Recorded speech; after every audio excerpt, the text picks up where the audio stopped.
Are you a scaling SaaS founder? Ready to make the leap from leading a team to leading an organization? Join us each week as we refill your think tank with actionable tips and strategies from great business minds and those who don't know yet. This is SaaS Fuel with your host, 5-time entrepreneur, SaaS founder, and globetrotting adventurer, Jeff Maines. Welcome back to the SaaS Fuel Podcast, where employee engagement is like a blockbuster summer movie premiere. Every role is crucial, the excitement is electric, and we celebrate the results. I'm your host, Jeff Maines. I help B2B SaaS founders like you grow from traction to scale. Here, growth is more than just numbers. It's about crafting a future-proof company, premium valuation, and leaders who build a business of significance while living epic, adventurous lives. Employee engagement has hit a new all-time low. How's your team doing? Are you sure? In February, Gallup released their research on employee engagement, and it's not great news. An 11-year low. That sucks. In this new world of remote work, organizations face a new challenge, keeping their distributed workforce engaged and connected. The number of employees who said they were engaged or highly engaged, 30%.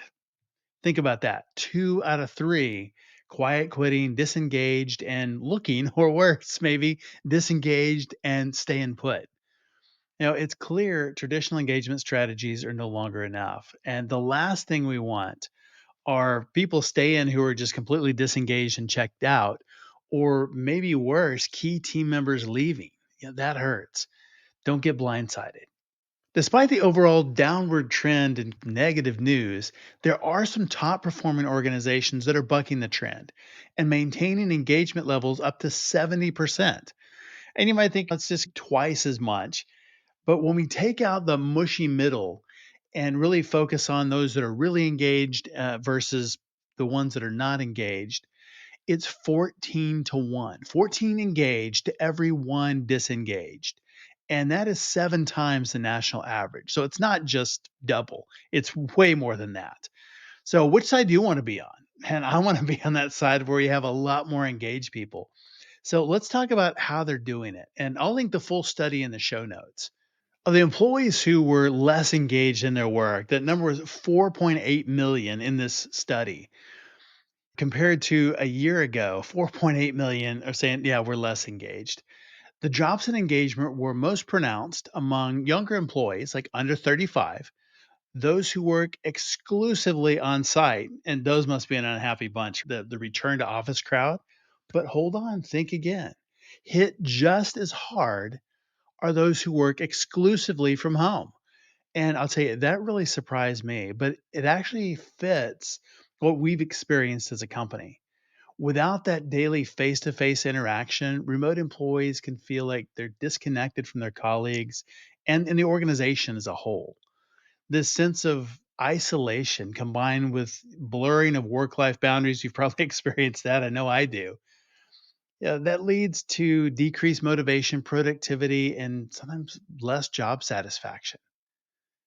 So, if we look at the ones that are doing well, how are the top performing organizations maintaining the high levels of engagement despite facing the same challenges as the low performers?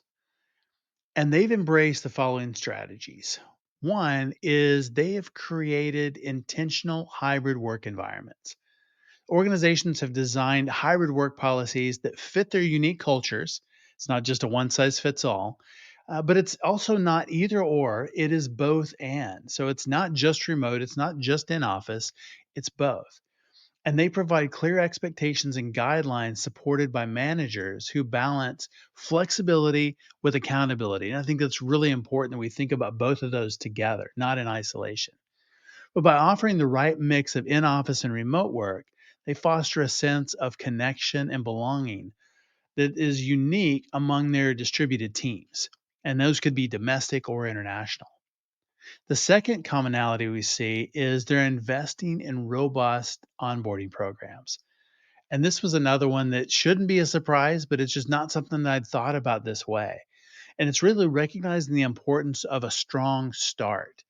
And the companies develop comprehensive onboarding programs tailored for remote employees. It's not just the same thing that we do for the people that are in the office.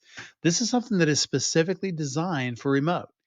And by providing the necessary tools, resources, and support from day one, they set their new hires up for success and help them quickly integrate into the organization's culture. Brilliant. And third is prioritizing employee well being. Top performing organizations took a holistic approach to employee well being, offering a range of services and resources to support their remote workforce's physical, mental, and emotional health. And I think all those are really important, especially for remote. For everybody, but especially remote because they are isolated or certainly isolated more. And these are things from virtual wellness workshops to mental health support, but it's really demonstrating a genuine commitment to their employees' overall well being. So very well received, keeps people engaged. Remote work absolutely continues to shape the future of business, both domestic and international. And as leaders, we have to figure this out in our own companies and learn from the top performers who have cracked the code on engaging remote teams. Now, I always appreciate learning from other people's experiences and getting a glimpse of what's possible when companies adapt and innovate in the face of new challenges.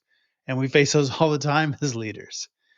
Like every company, my SaaS company team went remote and for the most part stayed that way. We had a big office that was mostly empty for 2 years, and I almost gave it up when the lease ended. But instead of just giving it up and being completely remote forever, we downsized. And I didn't realize that at the time, but it was a huge decision to keep that space. It was just one of those things I thought we ought to have an office somewhere. It's just weird not to. So we did, but moved to a hybrid model, and that has worked extremely well because nothing beats time together. But by embracing strategies that foster connection, support, and well being, you can build a highly engaged remote workforce that drives success in 2024 and well beyond. This remote trend is here to stay. And the path forward is clear and sometimes a little scary as leaders, but we have to reimagine employee engagement for the new world of work. What about you? What strategies are you using to engage your employees today? Let me know in the comments. Our expert guest last week was Janie Smith, author of Creating Competitive Advantage and Relevant Selling. We talked about how to harness your unique strengths and thrive in competitive markets. Anybody else have competitors out there?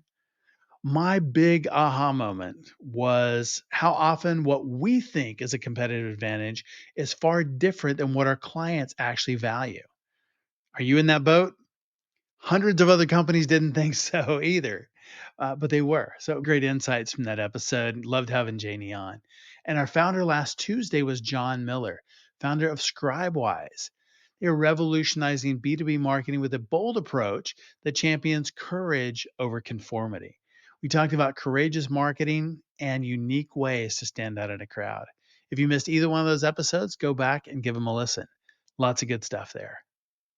My guest today is Jason Radisson, CEO of Movo, a human capital management platform transforming how companies hire, engage, and retain frontline workers. With a storied career beginning at McKinsey and leading operations at Uber and 99 Taxis, Jason has propelled tech unicorns to unprecedented growth, impacting over 700,000 users across industries globally. That's fantastic. Welcome a unicorn builder, Jason Radisson. Hey, Jason, welcome to SaaS Fuel. Hey, thanks for having me on. Well, you're billed as a unicorn breeder, serial unicorn breeder, 20 years experience in the space, multiple tech companies. Tell me a little bit about your background and what led up to founding Movo. Yeah, totally. Well, my all the way back, I grew up poor and had to work a lot to level up and to get through school. I think along with the work ethic, some of the things that my background prepared me for were the application of education and using education to get to that next level. And just really from a very early age, also the application of technology.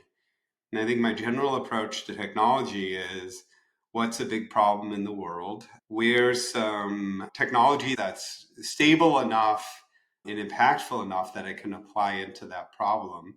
And most of the time in my career, most of my entrepreneurial endeavors and successes have been around applying algorithms to a really big problem. So, where can I build an algorithmic system or a platform and then put that into this real world problem? And I've worked on a number of these. I did my grad work in applied math and microeconomics, and I was a McKinsey consultant for years. And basically, all of those early experiences were applying math and systems to really large businesses. And in grad school, even USAID and the deployment of aid programs in the world, and where does it make the most sense? And I did a bunch of development work, both helping direct financing, but also writing the algorithms to help the government more efficiently direct financing and funding.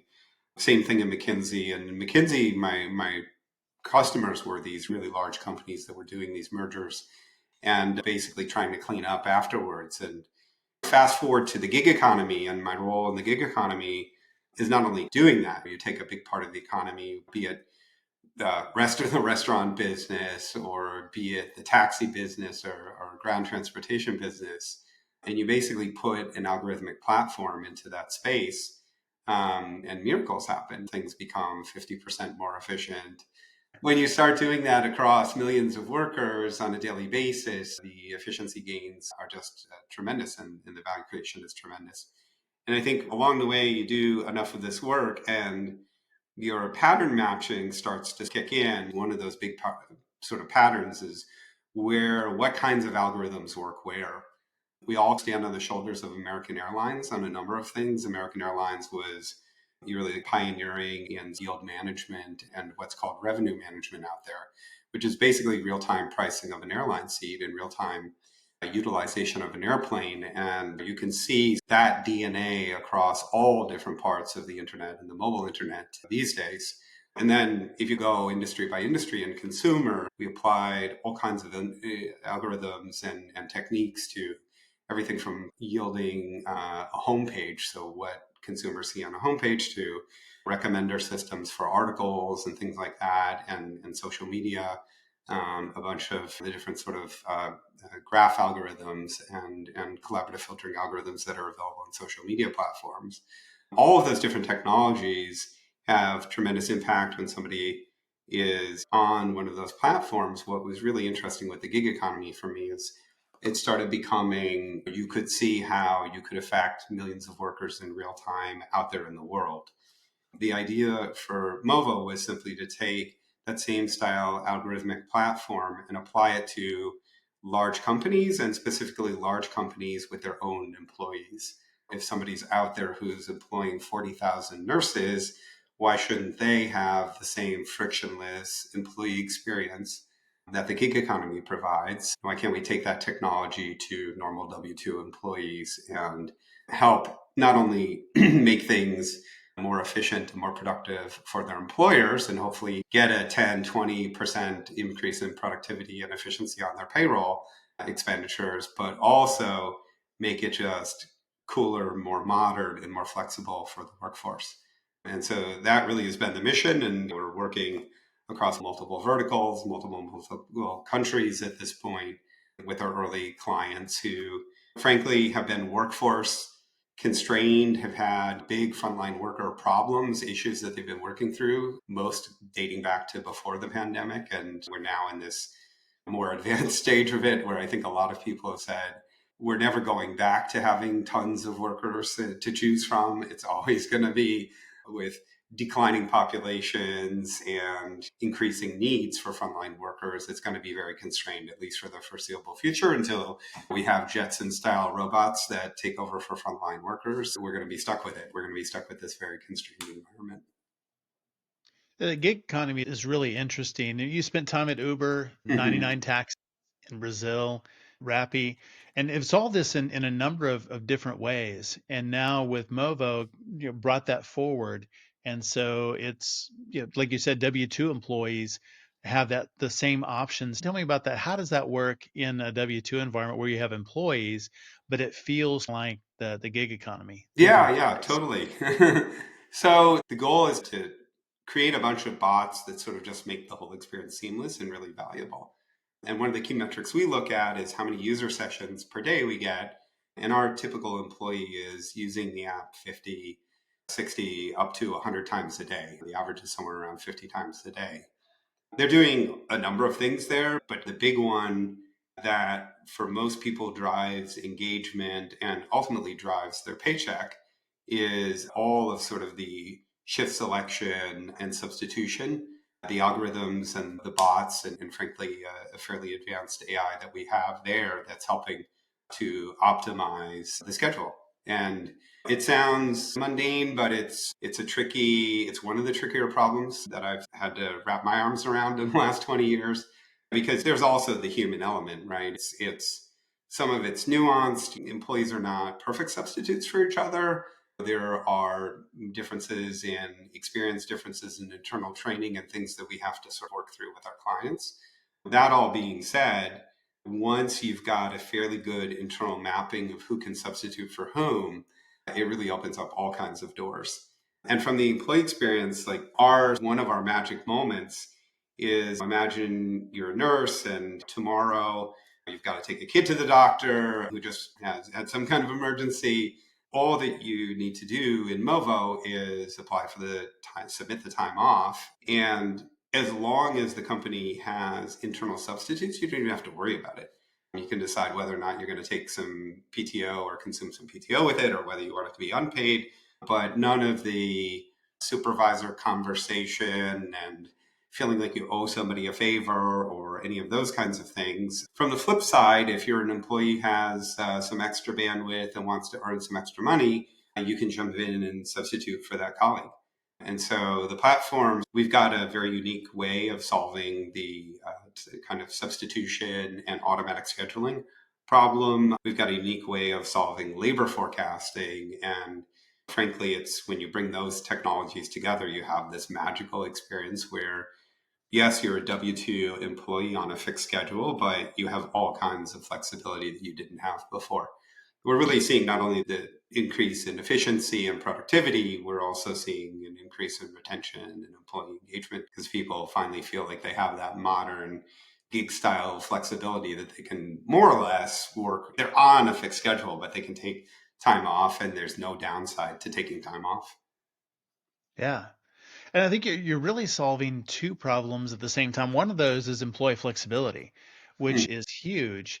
But the other is workforce management and scheduling. I know that managers, I mean, whether it's an HR manager or a restaurant manager or middle manager that's got a number of reports or frontline employees, scheduling is a huge issue and a time suck.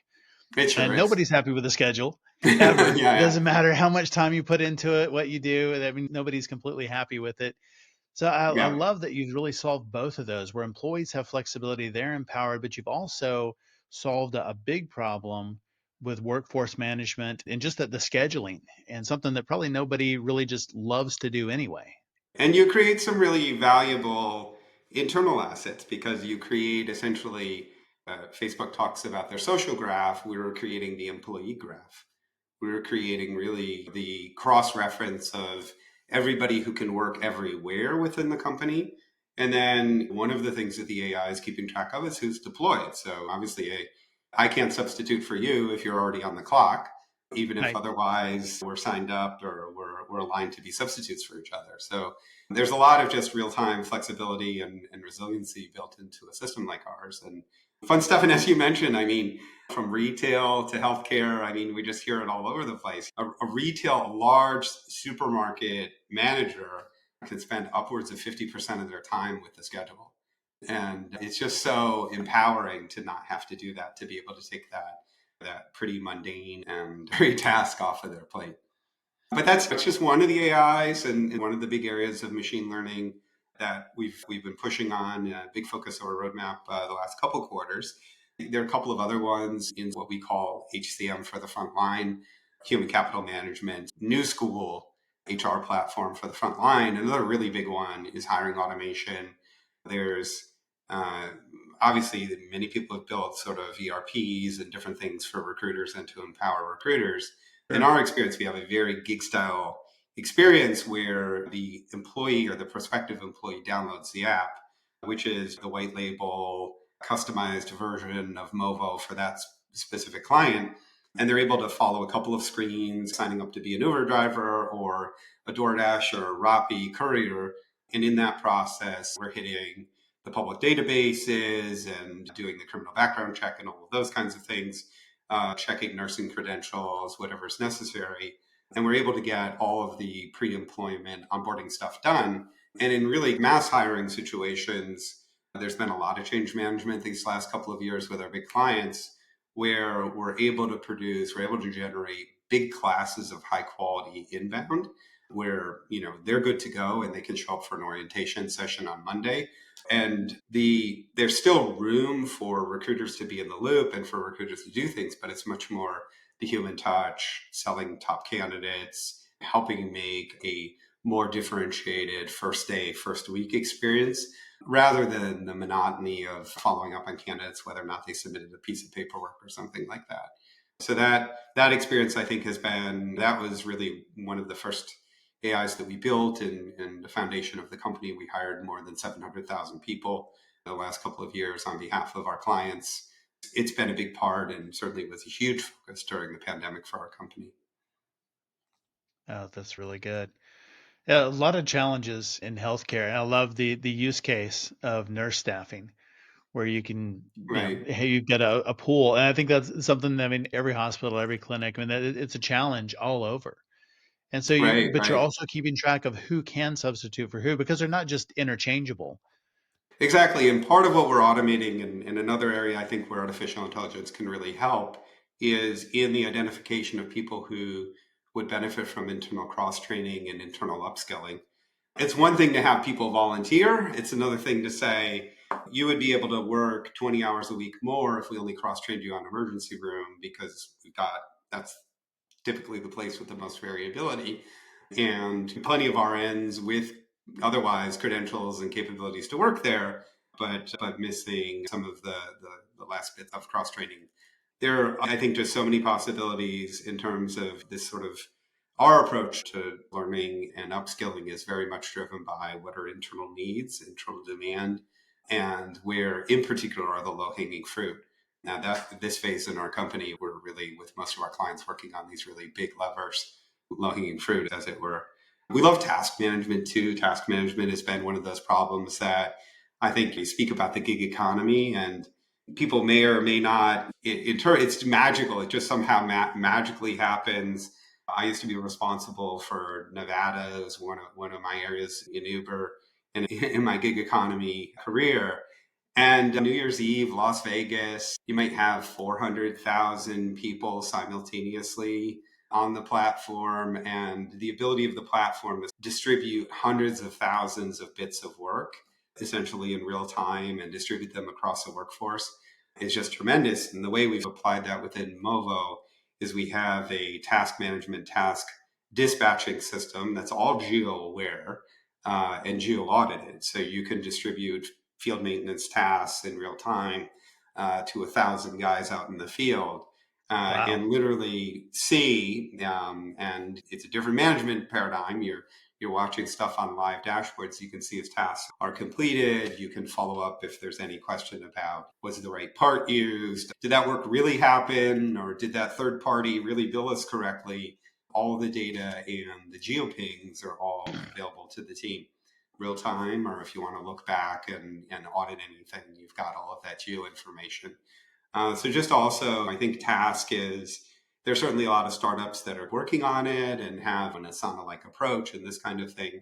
We've taken a very gig style approach of like you should be able to push a button and distribute 1 million tasks. And then you should have the kind of user experience, user interface so you can actually action on that stuff in real time and just give you that kind of superpower in head office. Yeah, so many applications. Thinking about just like it could be a field sales force, repairs, any Yeah. kind of field service organization. I love that the ability to be able to distribute work that way. And it's a really interesting way to think about that instead of, again, you got a human that would schedule that. I've got a person that's going to be in that area on Right. Thursday. Can we do it then? This is all that the system already knows. And so all that routing scheduling is done through AI. Yeah. Yeah. And we've built our platform to have a human in the loop wherever you want it. So recognizing that there's managerial levels, certainly a field supervisor with 20 guys is in the loop on all of that, Sure. can override and edit and whatnot, but doesn't have to. Can do other things if they want to. Yeah, I mean, a little bit of exception management, it's a whole lot better than trying to manage the entire thing. Yeah, totally.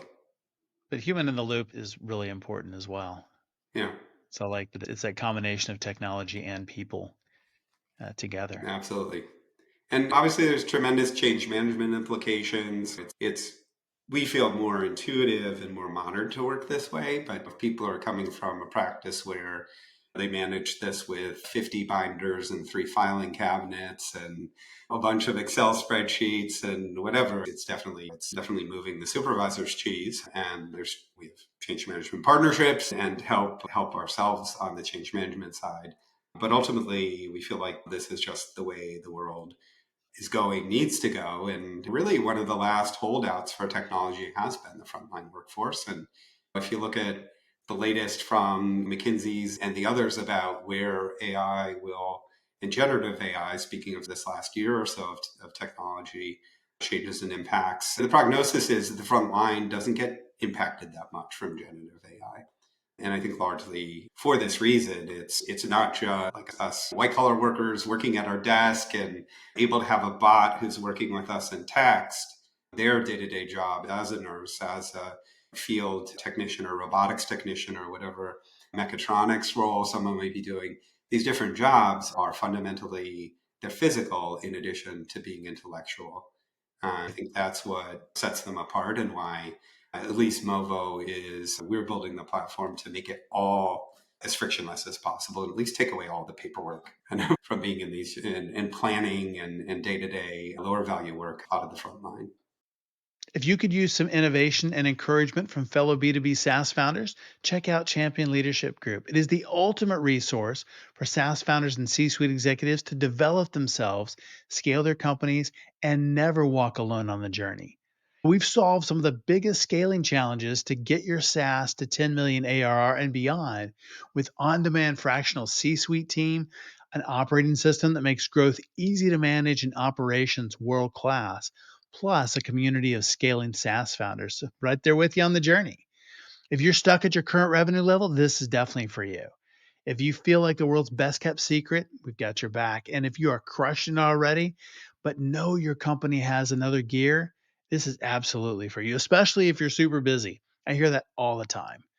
But now is the time to upgrade from traction to scale. If you're ready to work smarter, not just grind harder, visit championleadership.com. That's where leaders evolve and companies transform. Yeah. Well, anytime you build a product like this, there are two sides. One is going to be the management side. They see a benefit to implementing something like this because of the benefits that it'll give them, the time savings, the efficiency. But then you have the other side, which is user engagement. And users have to use the platform and be engaged and want to use it in Very order much. for it to be successful. How do you roll those two things out and really Yeah, mobilize the frontline workers to use the app?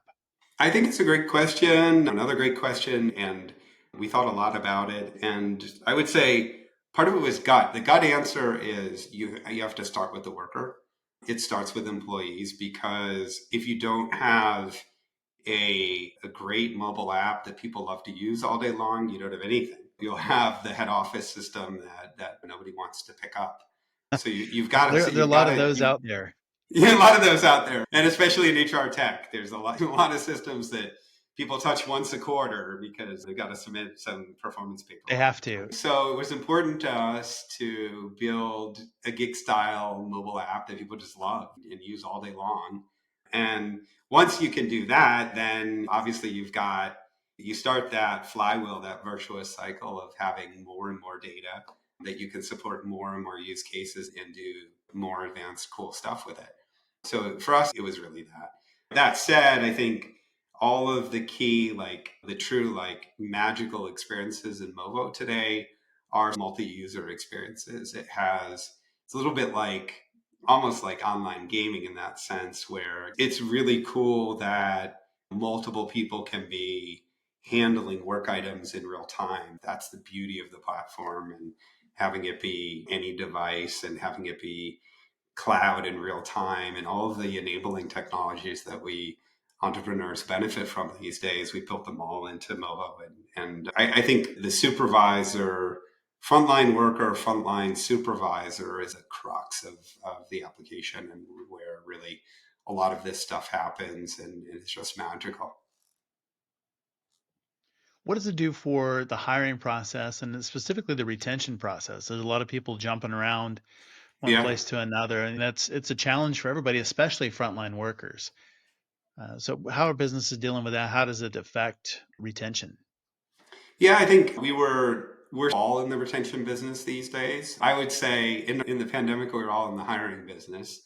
I think we just are. We're at this point where we realize that employment's been pretty much full for years now. There's not going to be the talent out there on the hiring side that you can make up a gap. We used to run around in the pandemic, and our clients would say, I have 1,000 missing workers here, and then that plant has 300 missing workers, and that one's missing 200. And these days it's retention. And the way that sort of having the employee experience of choice, or being the mobile employee experience of choice, impacts the business. I mean, there are some very hard, tangible things like scheduling flexibility is a huge lever on engagement and retention, if not the biggest, up there in the top two or three with pay and work environment. And I think we're also able to impact on the pay piece, because if you're exposed and have less friction internally, you're, as a high performing employee, you just get ahead quicker. You can upskill quicker, you can get into roles and even dip a toe into other roles, into other teams more easily with less friction, obviously, on a platform like ours. And then I think there's a bunch of intangibles, which are just like, if your employer has gone the extra mile to enable a mobile employee experience and these very modern tools, particularly for the generation of workers coming up, it just feels modern. And it feels less like, oh, my employer is forcing me to use like Microsoft Office and this crappy ERP. And other than that, I don't hear from anybody because nobody has anybody's cell numbers, and all of these things that sometimes large companies foist on their new workers. Yeah. That all kinds of goes away. And this workforce that's coming up expects it. Or is one of our very large Fortune 50 global clients said to us, we look at the challenge of the employee experience as, in 2 or 3 years, everybody we're going to be hiring on the front line will have grown up on Uber and Rappi and DoorDash and everything. Yep. And so we're not going to come at them with like a desktop ERP. That's not going to be the experience that allows us to keep workers. And it's not just we're making steps here aggressively on this level of technology because it's good for today's P&L. It is. It's we're thinking a little bit longer term, and like our employer branding, and like how do we actually represent ourselves out there in the world as a modern workplace. And the mobile employee experience is going to be a big part of it, since it's the majority of our employees that it's going to impact. I think that's really smart. And you think about frontline employees, various levels of tech savvy, some really into Mhm. tech and others not. But the thing that they all have all the time is their cell phones. And it's something Right. they're very familiar with. And to be able to put something like this into a platform that they're already using, they already understand, and it works like other applications that they use anyway, is really smart for adoption. Yeah, I think we have this is one of these great untapped areas where mobile internet technology can have a huge impact, particularly with today's AI technologies and some of the things we've been working on the last 20 years, that just it hasn't happened yet. And I think that's the way with every big sort of technology change. We get the desktop PC, and there are a bunch of early use cases. And then when you start to get into later and later use cases, you get into parts of the economy with each new technology wave.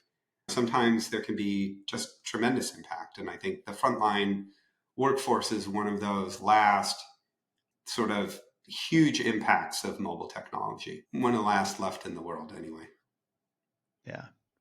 Well, what have been the unique challenges and opportunities in scaling a company in a fairly competitive market? HR tech, lots of companies out there. You definitely have some differentiators. So what are the challenges and how have you overcome those? Yeah, I think there's always the challenge, I think, with any SaaS product for enterprise, and particularly with a relatively broad feature set. I mean, all in all, we've got 120 something features, and you have to be very efficient in engineering. You need to be very efficient overall in product management, in roadmap management, and in engineering management. And I think we've been blessed. We have uniquely solved that problem with a tremendous team of very experienced engineers in Eastern Europe, guys that I've worked with for a long time. And I think at some point in an entrepreneur's career, you have the folks that you trust in the world that you would build a company with in a heartbeat. And as Movo was coming together, the core of our engineering team was selling the company that they were working in. And so fortuitously, we were able to all work together again. I think without that, I think it would be very hard to have an inexperienced engineering team and get anywhere in this space. I think some of the other challenges are just everybody has a different level of pain, and everybody has a different level on the enterprise, in the enterprise space, a different way of dealing with that pain. And I'm talking about sort of long sales cycles and then also dealing with internal change management. I think long term, the goal we have for the company is to work with the SI players out there. I spent several years in Accenture doing large projects in the Fortune 100 and in McKinsey, which was not SI, but doing projects in similarly sized companies. And you need partners like that can help the client to navigate through the change management of digitizing a big part of their employee base. So I think that's a long-term piece to solve. And as a founder in this space, you have to have multiple tracks and multiple go-to-market strategies. One being directly selling to clients who have extreme pain and will start tomorrow. And meanwhile, building these strategic partnerships that will, over the long haul, be the change management partners, be the channel partners that you need to really scale up the company. As we look at the overall landscape, we are 100% going for UKG's business. I'll just say it as it is. I think the world, the Fortune 500 world, has basically settled on buying something like Workday for HRIS and for all of the back office facing things, and buying UKG for the employee facing things. And frankly, those are code bases companies that have previous generation cloud technologies, very low user engagement. Once a day would be tremendous for them. So as we look at it long term, and whether it would be partnering with one of the big HRIS or HR platform companies, we want to be that company that the Fortune 100, Fortune 500 looks to when they think about their employee experience. That's ultimately how I think these challenges, particularly around channel and change management in the large company space, how they play out for us. I like that. I love the vision. And it sounds like you're really positioning this to be another unicorn. You really have that vision of we're going to own that space. Is Yeah, that very much so. correct? Yeah. Yeah. Yeah, there are incredible moats, I think, as well. And it's, I think, and I don't know, I'll try to not make this not be esoteric, but I think what I have to say is you get this flywheel going where you're getting better and better user adoption, and your algorithms are just that much better, and your bots are that much smarter. And it really comes down to that. Uber doesn't work in a small city, if you've ever experienced it, and there's no supply, and it takes 45 minutes for a car to get there, and only certain times of the day would I dare use it, and this kind of thing. You need to, in order to win in this space, you need to have a large user base that really fuels the platform to be the best platform. But once you start to get that flywheel spinning, as we are, then it all becomes self-reinforcing. And as I look at the HR tech space, I don't see anybody with an algorithmic flywheel for anything. So I look at it, I think it's very exciting that we're stepping into that space, and we've got the momentum already coming out of the pandemic and the other things that we're doing to really make a difference. How has your past experience? Yeah, you mentioned it before. I mean, McKinsey, Uber, Rappi. I mean, you've got 99 taxis. You got all these experiences in the past. How has that influenced how you've thought about and built Movo? Yeah, I mean, so many lessons, too many to cover, but I'm covered in scars of past mistakes. But that's part of the territory. I think we in the gig economy, at least operating at the top of our game. I'm not talking about experimenting and I'm not particularly talking about government relations and regulatory hacking. But if I think about efficient business building and platform operation, it comes down to sort of that 80-10-10 mentality, which is like 80% of this is me efficiently operating my particular business, whether I'm an ops guy or a general manager or an engineering lead. 10% is pretty much the statistical control I hold out because I'm going to want to do some new stuff. And then there's another 10%, which is I'm experimenting every week. And if you take that mentality, you can extremely efficiently operate your business. You continually need to optimize and automate in that 80%. And it focuses you on making sure that at least 10% of your time, of your bandwidth, and I'm saying yours, but like anybody operating within that team, is devoted to experimenting on the next bets we're placing. And I think that's what really allows you to land with, I'm not exactly sure where the journey goes as we build this business, but I know that we've got the practices and the people and the mode of operating that we're going to build the best business in the world that's possible right now. And I think that's what allows a guy like me that came from the backwoods and a dirt road to be out there in the world, building a company on the West Coast of the US, building a company in Brazil, building a company in Colombia, wherever it might be, building engineering in Romania. It's just, you always have, I'm gonna work with the best people in the world, and we're going to experiment every week on a part of what we do, and we're just going to continually get better. I've worked with some different folks and had different boards, and I think one of the more sort of character building experiences have been working with Didi and SoftBank on my boards. And I think in particular, Didi's mode of operating is, and I'll put this in their unvarnished way, which is like, hey, look, anybody can build a business in the US with unlimited capital.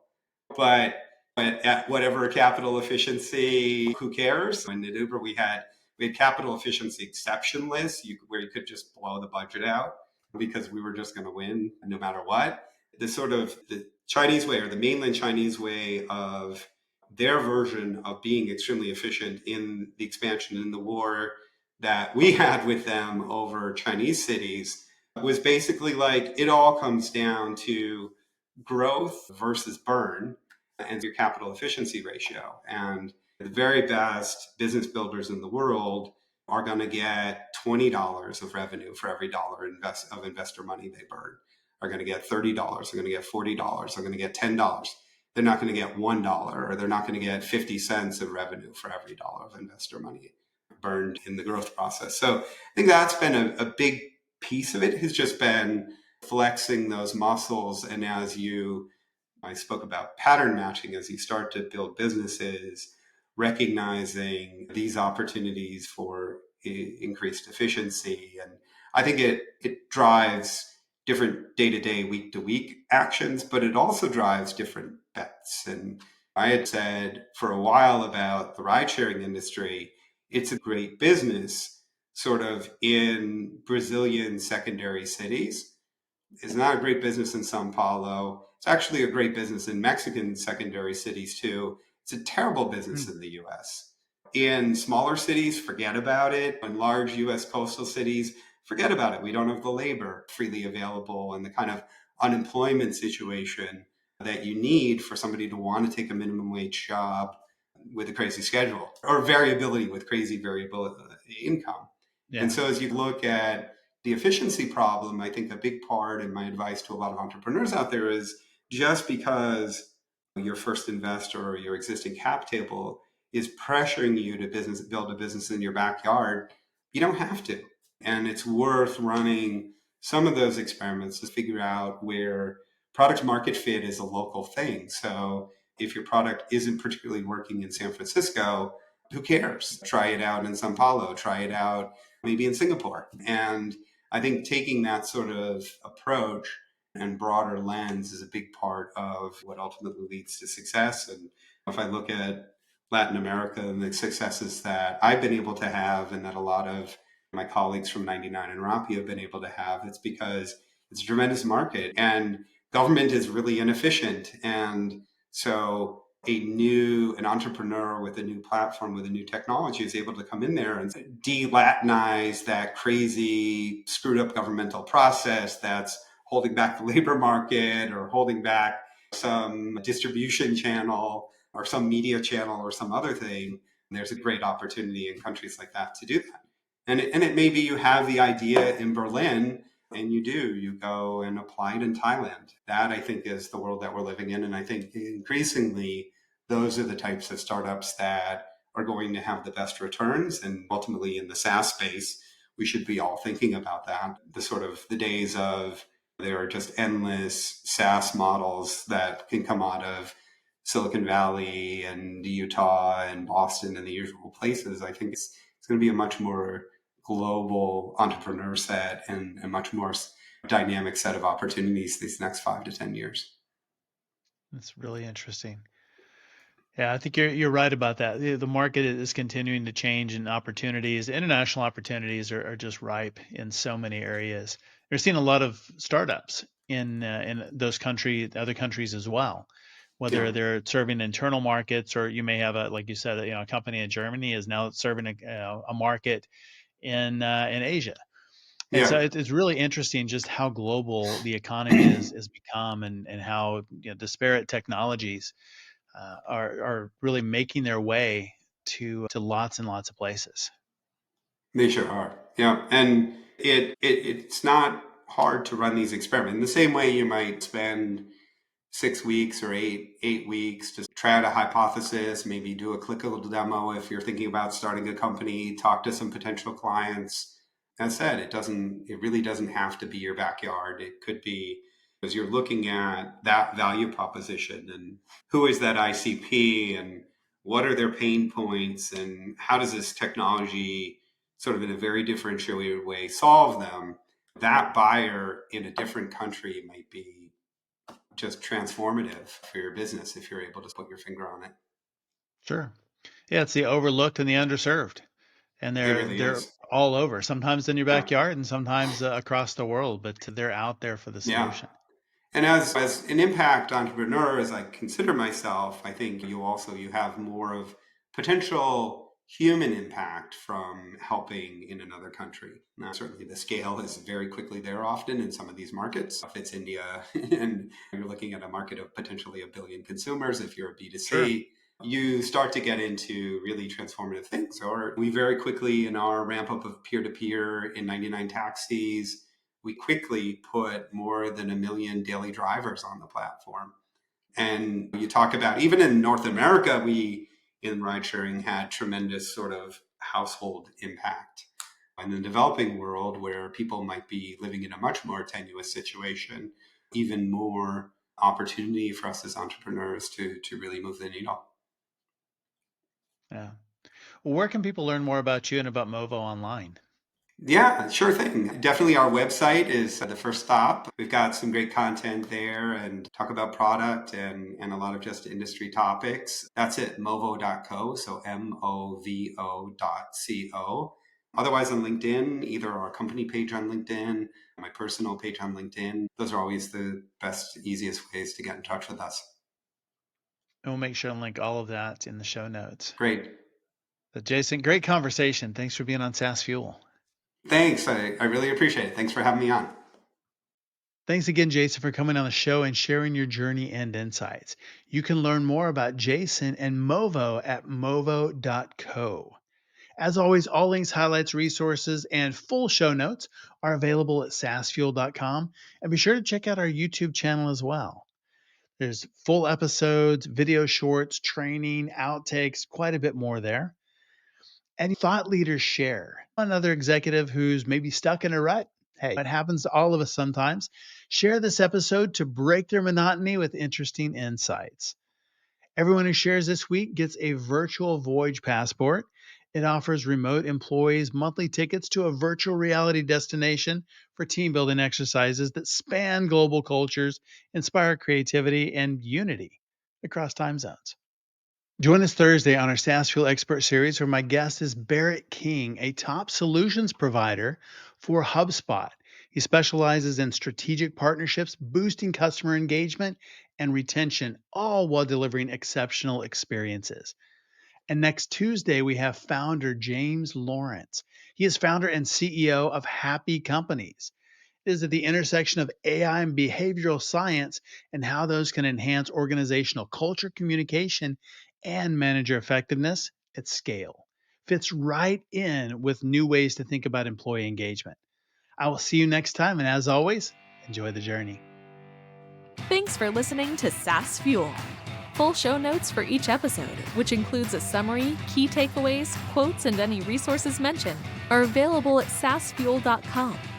Be sure to follow and subscribe wherever you listen to podcasts. And if you're enjoying the content and getting value from these episodes, please leave us a rating and review at ratethispodcast.com/SaaSfuel. We'll be sure to read these out on future episodes.